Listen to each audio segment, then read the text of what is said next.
79వ స్వాతంత్ర దినోత్సవ వేడుకలకు ఈ పరేడ్ గ్రౌండ్కి ఇప్పుడే విచ్చేసినటువంటి గౌరవ మంత్రివర్యులు శ్రీ కోమటిరెడ్డి వెంకటరెడ్డి గారికి సాదరంగా స్వాగతం సుస్వాగతం. తెలంగాణ గారికి సాదరంగా స్వాతంత్ర దినోత్సవ వేడుకలకు స్వాగతం సుస్వాగతం సార్.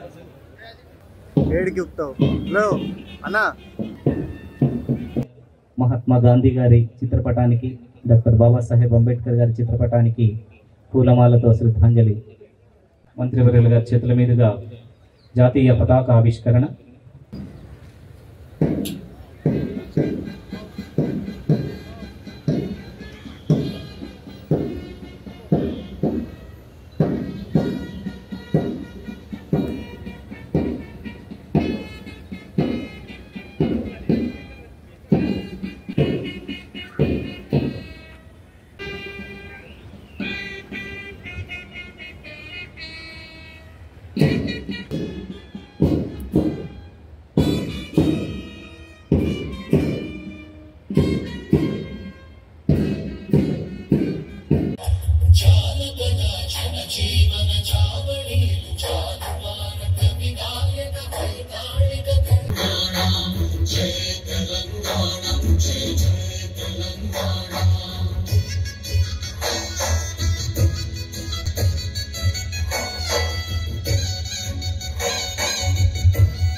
ఇప్పుడు పరేడ్ ఇన్స్పెక్షన్ చేయడానికి వాహనంలో బయలుదేరుతా ఉన్నారు.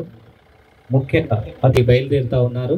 79వ స్వాతంత్ర దినోత్సవ వేడుకల సందర్భంగా ఈ గౌరవ మంత్రివర్యులు, గౌరవ కలెక్టర్ గారు, గౌరవ ఎస్పీ గారు ఇన్స్పెక్షన్ చేయడానికి బయలుదేరారు. పుర ప్రముఖులకు, అతిథులకి గొప్ప యోధోషం చేస్తూ వాహనం ముందుకు సాగుతా ఉన్నది. పరేడ్ కమాండర్ శ్రీనివాస్ నారాయణ గారి ఆధ్వర్యంలో వేదిక మీదకి వస్తా ఉన్నారు.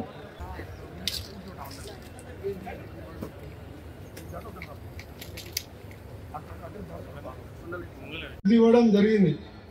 అందుకు 110,40,03 లక్షల రూపాయల సబ్సిడీ అందజేసింది. అప్పులకు వడ్డీలు పెరిగి పండిన పంటంతా అప్పులకే పోతే రైతు పడడం జరిగింది. రీతిలో 2 లక్షల రూపాయల వరకు రైతులకు రుణాలను మాఫీ చేసి 23 డిసెంబర్ నుండి అంతకుముందు తీసుకున్న రుణాలు 2,044.83 కోట్లు రుణమాఫీ అత్యధికంగా గోదావరి జిల్లాలో చేయడం జరిగింది. తెలంగాణ సమయంలో ప్రగతి చోదక మంత్రంతో ముందుకు సాగుతున్నాం.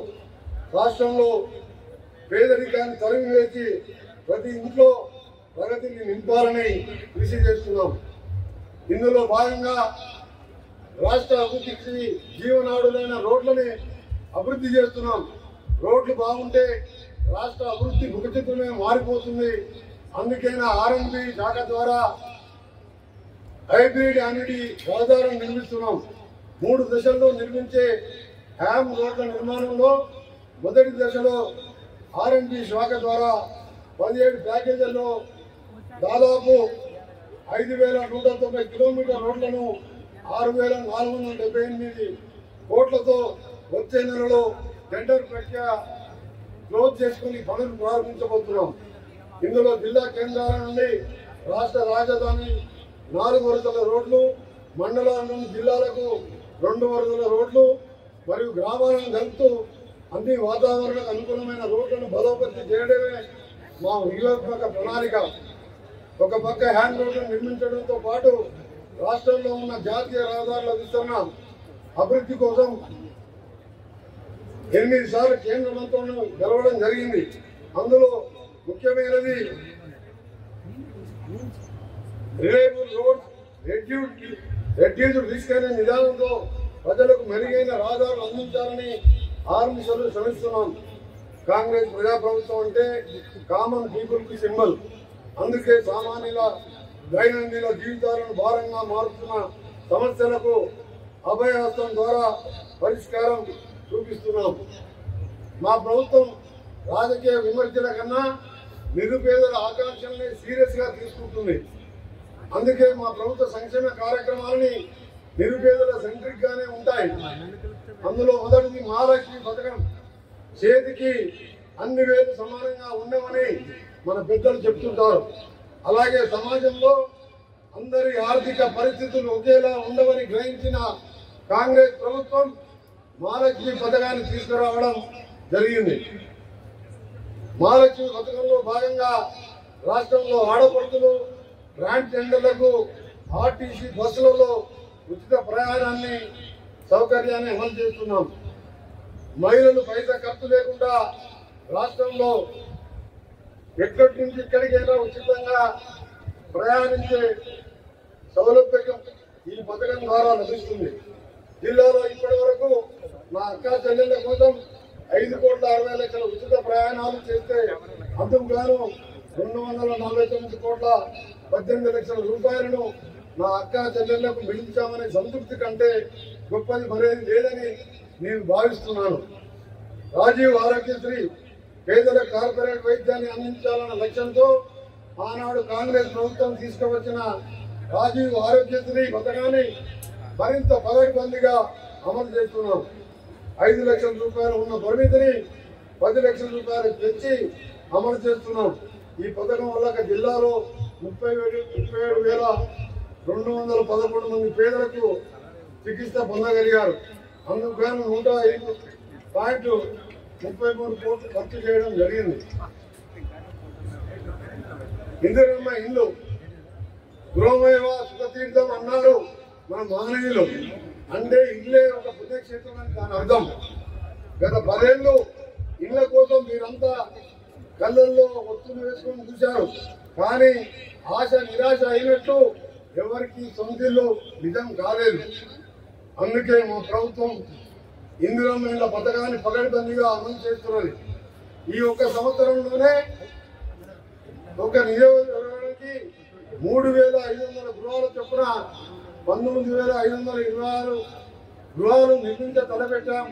ఇప్పటి వరకు 4,300 హౌసెస్ వివిధ దశలలో నిర్మాణంలో ఉన్నాయి.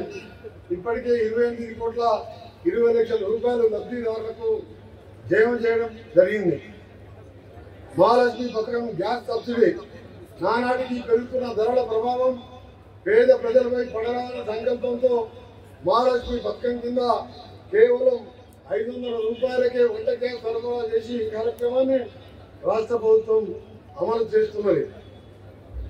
ఇప్పటి వరకు 2,51,615 మంది వినియోగదారులకు 10,08,996 గ్యాస్ సిలిండర్ని పంపిణీ చేయడం జరిగింది. దీనికి గాను ప్రభుత్వం 28,95,00,000 రూపాయలు సబ్సిడీ అందించింది. కొత్త రేషన్ కార్డులు గత ప్రభుత్వంలో రేషన్ కార్డు కావాలంటే క్షీర సాగర మదనం చేయాలన్నంత కష్టంగా ఉండేది. కానీ మన ప్రభుత్వం ప్రజా ప్రభుత్వం వచ్చాక మీ ఇంటికే రేషన్ కార్డులను అందిస్తున్నది. జిల్లాలో ఇప్పటి వరకు 65,276 కొత్త రేషన్ కార్డులను మంజూరు చేయడం జరిగింది. ఇప్పటికే ఉన్న రేషన్ కార్డులలో అదనంగా 72,364 కొత్త యూనిట్లు చేర్చడం జరిగింది.